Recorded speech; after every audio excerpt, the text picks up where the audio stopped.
ऐश्वर्या राहायला बघाल तर मग खराबच वाटतं. मग आपण वाटतं कुठे जंगलात जाऊन राहायचं, कुठे जमिनीच्या खाली जाऊन राहायचं. पण तुम्ही गरिबांना बघितलं. सो आता ना हे सासऱ्यांचे इश्यूकडे गेले. ओके, काही सासरे असे खूप कडक असतात. माझ्या मैत्रिणीचे सासरे खूप कडक, माझे पण सासरे, they have opinions about everything. Wien you should have a child, तुम्ही काय माझी टिकली पण कुठे आधी ते सगळं दे हॅव ओपिनियन्स. आता मी तुम्हाला दुसरा सासरा, it's a everybody is a personality and individual and very very beautiful souls.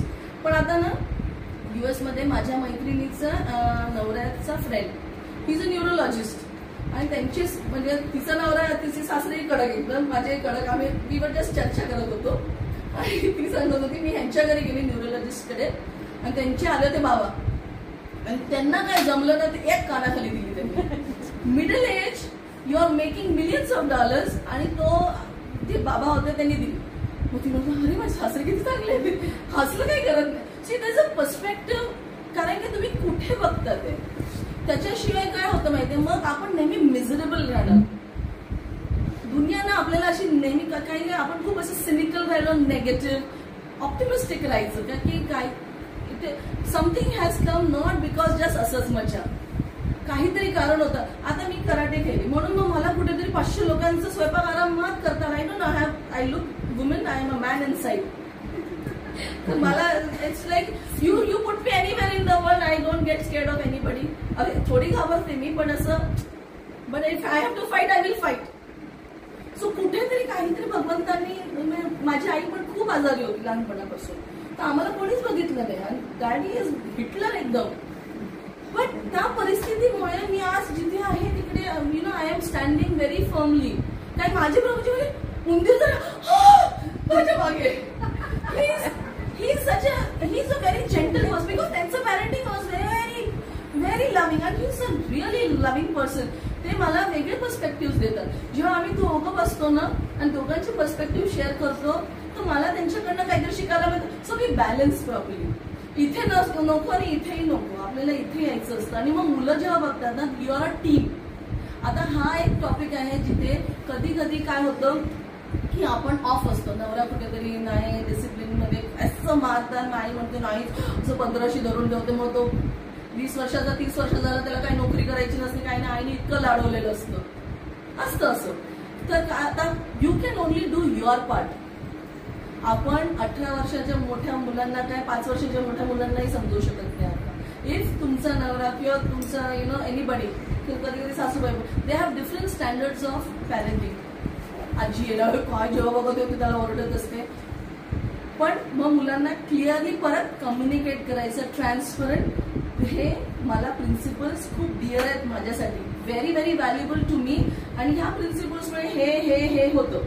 मी जास्त तुला लाडवलं तर तुला जगामध्ये असं असं वावरणं कठीण आहे. मग त्या मुलीला बघ, जे सिंगल चाइल्ड असतं ना, ते एकदम असं लाडवलेलं आहे, मामी मला त्यांनी मारलं, माझं हे घेतं. आमच्याकडे आता 10-12 वर्षाची मुलं पण असे, मामी आमचे चिटू पिटू पण आम्ही म्हणाले भांड नाही तर काय कर मार, पण प्लीज मम्मी करत येऊ नको. You have to learn. मी सतत 15शी तुला मुलाला घेऊ शकत, एका वयापर्यंत घेतलं ऑफकोर्स, त्याच्यानंतर इट इज नॉट माय हे की सतत मी कोणाला. आणि काय होतं, आपले रिलेशनशिप खराब होतं, आपण भांडतो आणि ते खेळत असतात. सो तुम्हाला तुमचं ठरवायचं तुम्हाला किती त्यांना मम्मी करायचं, पण तो यू कम्युनिकेट की मी तुला असं केलं, आजीने जसं सांगितलं तसं, तर हे होईल, असं करायचं, असं केलं तर हे असं होईल. You choose, but because now you are not independent, I will choose for you. तुला फेअर चान्स मिळेल जेव्हा तू इंडिपेंडंट होशील. You will have a fair chance. तुझ्या मुलांना तुला कसं ट्रेन करायचं तेव्हा मी तोंड बंद करीन म्हणायचं. पण आज जोपर्यंत तुम्ही डिपेंडंट आहात, it is my business because God has given me this charge that you know take care of this child. आता आपण इकडून आलो डिसिप्लिनिंग वरती. मग तुम्हाला आता सांगा तुम्ही कोणाला बोर होत आहे, dance for you, I can sing for you.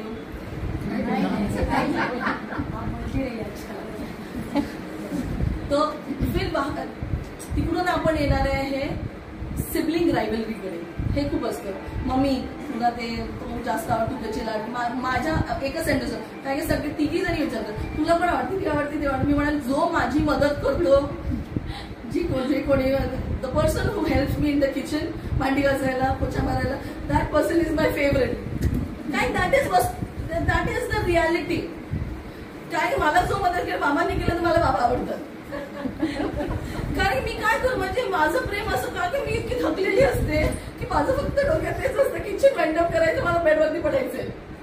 So when you are communicating clearly, हे माझी नीड आहे, त्यांना पण कळतो, मग ते झपाझप सगळे कामाला लागतात. This is a way you get them to work also. पण काय, यू हॅव व्हेरी लिमिटेड हे एक्सप्लेनेशन फॉर सर्टन थिंग्स. कारण की आपल्यामध्ये पार्शालिटी असते. ते छोटं केकरू असतं ना, ते कधीच मोठं होत नाही, ते नेहमी असं आपलं बाळच असतं. सो पण आता जसं काही गोष्टी डेफिनेट असतात की लहान, आता आय एम अवेअर की माझं छोटं पिल्लू माझं खूप फेवरेट आहे. आता मी अवेअरनेस मध्ये जाते. मी असं नाही म्हणतोय की कम ऑन, मी असं कधी करत नाही. कारण की तुम्ही चिडले म्हणजे ना, जेव्हाही आपण चिडतो ना, म्हणजे there is something that has pinched you, कुठेही कधी पण. आणि चिडणं कधी होतं, there is an expectation and an reality. आपलं एक्सपेक्टेशन असं की आपल्याला मुलांनी समजावं I am the perfect mother, आणि रियालिटीमध्ये आपण नसतो तेवढं करतो. You can communicate, yes she is very cute म्हणून she is my favourite, but at the same time ताई एवढं छान गाणं म्हणते म्हणून I just love her also. आणि मग तू इतकं छान करते, यू हॅव टू एक्सप्लेन. कारण की लपवून चालत नाही, कारण की आपण लिटरली खोटं बोलतोय. फेवरेटिझम असतो. आपण काही कृष्णा नाहीये, तो म्हणतो ना समोहम सर्वभूतेषु, आपण we are not equal to all children. पण येस, आता छोटीला लॅपटॉप नाही मिळाला, मोठीला मिळाला, when she is that, you get to that age, तुला पण ते मिळणार. सो त्या तू लिहून ठेवायचं. So my children will write, ह्या वयात मला लॅपटॉप हवाय म्हणते, विसरून जातात मला. पण of course we give, maybe त्याच्या आधीच मिळतं. मग ते म्हणणार तू मला ना 7 years पर्यंत लॉलीपॉप नाही दिलं, तिला तर 6 months मध्येच दिलं. मग you then you have to sit and talk. कारण की तू मोठी होती, तू एकटी होती, मला मी I was full time entertainment unit for you. आणि तिला एंटरटेन करायला मला वेळ नाहीये छोटीला. So I have 3 already. मग तिच्या तोंडात लॉलीपॉप 6 महिन्यातच घालावं लागलं. सो ते अंडरस्टँड. असं नाही की आपण ना खूपशा गोष्टींना असं लपवून ठेवतो, शुगर कोट करून खोटं बोलतो. Just communicate. आणि मग आता तुमचं ते एक असतं अभ्यासाचं, if you want to motivate them to study, तर छान एक्झाम्पल्स द्या लाईफमध्ये. रिक्षावाल्याची मुलं IAS ऑफिसर होतात, नाही तुम्हाला करायचं हरकत नाही, पण काहीतरी भिकारायचं ते बघा, ते आता अभ्यास नाही केला तर येतात ना टकटक करत. You have to just tell them, see this is what, because they didn't get an opportunity to study. आणि कधीतरी फेल होऊ द्यायचं. लहान वयात फेल झालं, गडबड केली तर जास्त धोका नसतो. आता माझ्या मुलीला आम्ही 11व्या वर्षी फोन दिला, because she was had to travel alone US. मग ती इंडियाला आली, मस्त बिघडली. सिस्टीम चेंज झाली ना अभ्यासाची, थोडी एन्व्हायरमेंट. मग आम्ही पण तिला खूप उगी केलं, कारण अरे ती एवढी मोठी, आम्ही तिला इकडे आणलं आणि विलफुली आम्ही तिला बिघडवलं. तिचे 8th स्टँडर्ड बेसिक्स मॅथचे एकदम डबा. We let her you know. Then मग तिला तिचं कळलं. त्यांना कळतं म्हणजे लेट दॅम फेल. मग अरे where she was A+ student, always A+, ती झालं F कडे आली. मग तिला ते जाणवलं. आता पण तिचे बेसिक्स पुअर आहे. ऑफकोर्स ती आता फाईन आर्ट्स मध्ये जात दहावीत गेली ती, पण तिला ते कळलं. आई जे म्हणायची बरं आता कुठलंही काय करायचंय, आई मी काय, आई माझ्यासाठी मुलगा बघ तोच शोधणार म्हणते, मी माझं डोकं वापरणार नाही. So we have to let them fail. ती 4थी मध्ये होमस्कूल्ड होती, मग ती शाळेत गेली. 4थी पासून परत तिला 4थीतच घातलं. काय एकदा ती मला स्ट्रेस होत आहे, मग स्ट्रेस होत आहे तर स्टे इन दॅट ग्रेड. कारण की आपल्याला कसं वाटतं, मुलगा ना असे डब्बे मुलं असतात, अहो टीचर त्याला पुढे घाला, कारण त्याचे फ्रेंड्स. अरे पण तो तयारच नाहीये बाळ. आणि असं नाहीये की तो अभ्यास नाही करत म्हणजे काय त्याचं आयुष्य संपलं. काहीतरी तो मस्त, ते मिलियनर असतात, ते पटेल ते गुजराती लोक. तुम्हाला काय एवढी चिंता होते. आणि छोट्या ग्रेड मध्ये ना मी again it is coming to आपला इगो.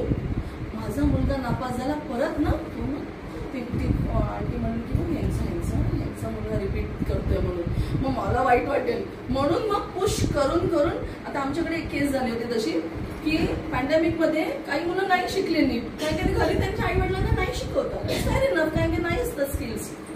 मग ती बाई गेली. आता ह्या मुलीला 4थीत जायला पाहिजे, पण प्रिन्सिपल म्हणते तिला काहीच येत नाही. असं कसं. आता तिला 4थी होमस्कूलिंग मध्ये घातलं. आता कॅन यू इमॅजिन शाळा आणि होमस्कूलिंग.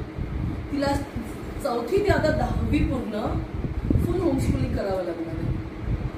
कारण की because of the ego of that mother. पण हे आपण सब करता आपले मुलं डब झाले की आपण असं कानातनं दूर निघेल सगळं, राईट. तर आणि ह्या फक्त अभ्यासाच्या बाबतीत नाही, तर कराटे त्यांनी खेळलं, याला खेळायचं नाही, जा रे. We push so much. आणि लिटरली त्याचा एव्हरीडे होमवर्क पासून आपण त्यांच्या डोक्यावरती असतो. मग मी आमच्या मुलांना चॉईस असते, कारण की त्यांच्या शाळेत मुर्गा बनवतात, होमवर्क नाही केलं, मुर्गा बनायचंय, होमवर्क करायचंय, मी आपले निघून जाते. आणि खूप वेळ ना मुलांसमोर असं उभं नाही राहायचं, काय करायचंय काय, मग ते लांब सूर लावतात, निघून जायचं. You give them a choice, this or this, और you have anything else please सांगा. But the consequence is this. आपण समजवायचं एक पिक्चर, काय की त्यांचं कसं असतं माहिती, त्यांचं माइंड असं क्रम्बल्ड पेपर असतं, नीट लक्ष म्हणजे त्यांना कळत नाही. तर यू जस्ट अनफोल्डेड, हे केलं की हे होईल, हे केलं की होईल, अजून काय दुसरं केलं, तू सांग तुझी काही आयडिया असेल ते झालं, ते कॉन्सिक्वेन्स आहे. And you move out. म्हणजे मग ते विलफुल त्यांचं चॉईस करतात. Okay, so this is about studies or any topic. आता दुसरं येतं, मुलं मोठी होतात, आपण त्यांचे करिअर पण डिसाईड करतो. त्यांनी स्पेशली भक्तीमध्ये आल्यावरती आमचं मुलं भक्त झालं पाहिजे, का झालं पाहिजे असं काही कुठे लिहिलेलं नाहीये. येस, आता भगवंत म्हणतात की आपण गुरु आई वडील बनायचं नाही जोपर्यंत आपण आपल्या मुलांना या जगातनं या जन्ममृत्यूच्या चक्रापासून काढत नाही म्हणजे काय, लिटरली हात ओढून काढतो माहिती, असं करतो. So you have to let them choose. कसं असतं, आता मी समज माझ्या नवऱ्याबरोबर गाडी चालवते, आय एम ड्रायव्हिंग आणि जीपीएस सुरू आहे, पण right give left give, I don't use my brain when my husband is there. ते नसले की मी 4 तास कुठेही आपल्या जीपीएस वरती चुकीचं एखादी टर्न मिस झाला, कुठचा घ्यायचा, ते रिकॅल्क्युलेट करून ते आपल्याला देतं. पण नवरा असला की माझा फोन त्यांच्याकडे, माझी पर्स पण त्यांच्याकडे, तर सगळं आपण असं ब्रेन डेड असतो. त्याचीच माझं अपब्रिंगिंग तसं. माझी आई सगळं माझ्या बाबांकडे दोन तरी आपल्या हातावर जायचं, कुठे जायचं मला माहित नाही, कारण की आपण विचार नाही करत जेव्हा नवरा असतो. तसंच एक्झॅक्टली जेव्हा मुलं आपल्या बरोबर असतात, आयदर आपण त्यांना ब्रेन डेड करतो किंवा ते स्वतः पण ब्रेन डेड. काही आई ऐकणार नाही, एक गपचूप बस, तुला काय कळतं नाही, सतत तेच असतं, राईट. तुला काय कळतं नाही, तू काय दुनिया बघितली आहेस. सो म्हणून मग काय करायचं की थोडंसं वेनेवर यू फील कम्फर्टेबल. आता आमच्या बाबतीत कसं झालं, आम्ही आमच्या मुलीला कधी फोर्स नाही केलं की तुला भक्ती करायची की नाही. आम्ही तिला फुल फ्रीडम दिलं. तर काय सिगरेट 10 रुपयाची आमच्या समोर P, it's okay, that is you know इथे इज एक्सेप्टेड रादर दॅन आमच्या पाठी तुम्ही काय करावं. तर तिला मग 11व्या वर्षी तिला Pittsburgh to Florida she flew alone, एकटी गेली. तिला एस्कॉट वगैरे होतं आणि मग 25 दिवसाचं बस टूर होतं सगळ्या इस्कॉनच्या मुलांबरोबर. तेव्हा तिने तिचं विलफुल चॉईस केलं, जगाला बघून, तिच्या वयाच्या मुलांना बघून मला काय करायचंय.